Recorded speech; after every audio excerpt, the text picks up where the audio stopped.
Hello, my name is Kevin Weiss, I'm Ulysses Zambrano.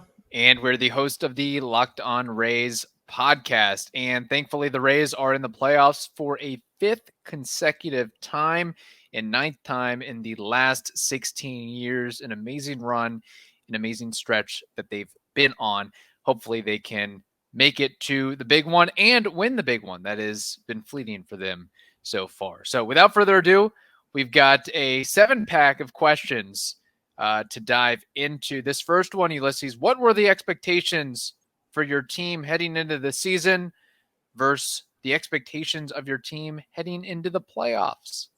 Seeing as fans, including in this podcast, we were saying that this could possibly be the best rotation that this franchise has ever seen. And then suddenly 60% of that going to Tommy John. The expectations before the season were pretty lofty. A 90-plus win team that could possibly go into the ALCS and the World Series. And now with all of the injuries that they've encountered, maybe there's a little bit less of certainty and a little bit more of hope. And obviously, as fans, we would like to see this team go deep into the playoffs. Me personally, I think you need to stop doing the getting into the playoffs and done. Hopefully, this team can go through the Rangers, meet the Orioles, beat the Orioles, and then get into the ALCS. I think then you will meet expectations for the fan base. Yeah, and despite this team being without stars, i.e. Shane McClanahan, Wander Franco, and others, they seem to have a little something special on their side. They've certainly overcome adversity to this point. Yeah. Which batters are coming into the playoffs hot at the plate, Kevin? Well, Yandy Diaz, he's been hot all season long, and he's been hot lately, of course. He is the winner of the American League batting title. But Manny Margot, since mid-September, has been really, really strong. He's had 4 multi-hit games since mid-September. He's had a 3-hit game mixed in there and 2 4-hit games mixed in there as well. I'll also note this. Rene Pinto has 5 home runs in his last 19 games. Great to see Rene Pinto give some pop from the behind the dish. I would add Harold Ramirez, a Colombia native, slashing 417, 442, and 604 this last 15 games that he's played. He has been terrific all season. And let's not forget, out of every MLB hitter with 150 at-bats or more, he has the highest batting average against left-handed pitching. We can also throw in Josh Lowe. Man, that's a good thing when you've got a lot of hitters that are hot at the right time in late September going into October. Explain the depth of your team's starting rotation. Well, a lot of them are on the IL, like we explained earlier, but you could see the first 3 names. You're going to see Tyler Glasnow, then you're going to see Zach Eflin and Aaron Savali. After that, you've got Zach Littell, who has been terrific, just stepping into that role from the bullpen and going into the starting rotation. You've got young phenom Taj Bradley, who has not had the best results as of late in this season, but the stuff is there, and you can see the talent is there. So those 2 guys could possibly see some innings during the playoffs. Maybe not a start, but maybe from the bullpen that they could provide that. Yeah, the Rays certainly have a very reliable 1 and 2 in Shane. I got to look back a little bit. I'm thinking too much about Shane McClanahan. Obviously, no Shane McClanahan, no Drew Rasmussen, and no Jeffrey Springs. But Glasnow and Eflin, you can be really confident and satisfied with that group. Aaron Savali, a familiar name with playoff experience, solid pitcher, but he's had ups and downs in a Rays uniform. And you mentioned it, Zach Littell. He's really been a saving grace, a guy who was really a failed starter, a discarded reliever, and now the Rays find a way to make him productive and influential in the Rays rotation. And really the idea, hopefully, is, with the 1, 2, 3, that the Rays can take a solid advantage in any particular series. But there certainly are some question marks as you get deeper into the rotation that is for Tampa Bay.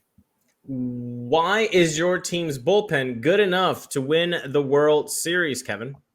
Well, we probably wouldn't have said that a couple months ago, but now if you look at all the metrics and all the numbers, they do stack up as one of the best bullpens in all of baseball. We know about Pete Fairbanks, but there's other guys that you need to familiarize yourself with, i.e. Bob Stevenson and Sean Armstrong, Colin Poche, among others. But this team, or this bullpen rather, has lately found a way to induce more strikeouts, induce more swing and miss, throw the ball in the zone more, get more chase. I mean, it's all been working. And I think a byproduct of that is, you have so many cast-offs that are being acquired into the organization. It takes some time to drink the Kool-Aid and learn the techniques and take the advice and be able to utilize that advice and display it and exemplify it on the field. So I think we're starting to see the messaging click and the tips click and the pitch mix click for these guys.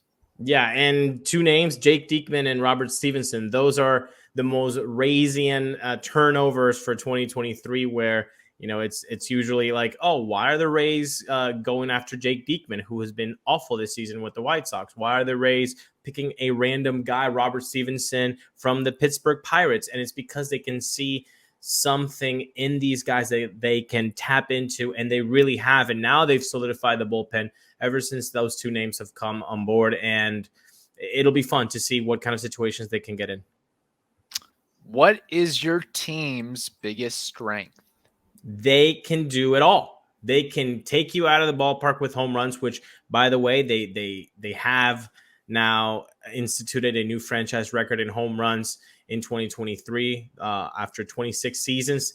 That's awesome to see, but they can also steal a lot of bags. So they've got dynamic players, and you think of dynamic players that can do both the power and speed combination. You've got Randy Rosarena, a guy who's been a 2020 guy for 3 years in a row. Josh Lowe in his first full season.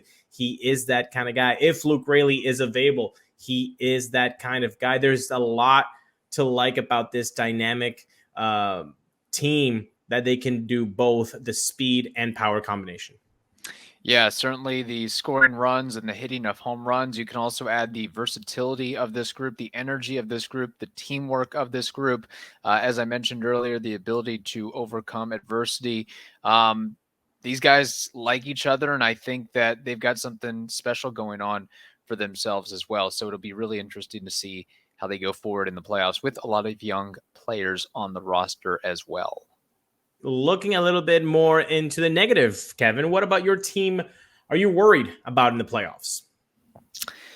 Well, like I mentioned, the back end of the rotation, and hopefully that doesn't lend itself to giving up a lot of runs and then maybe overtaxing the bullpen as you get late into the playoffs. And while I think it's a strength in having a lot of young, energetic guys, it can also be a weakness in the sense of there's a lot of rookies on this roster that have yet to taste or don't have much taste of playoff experience.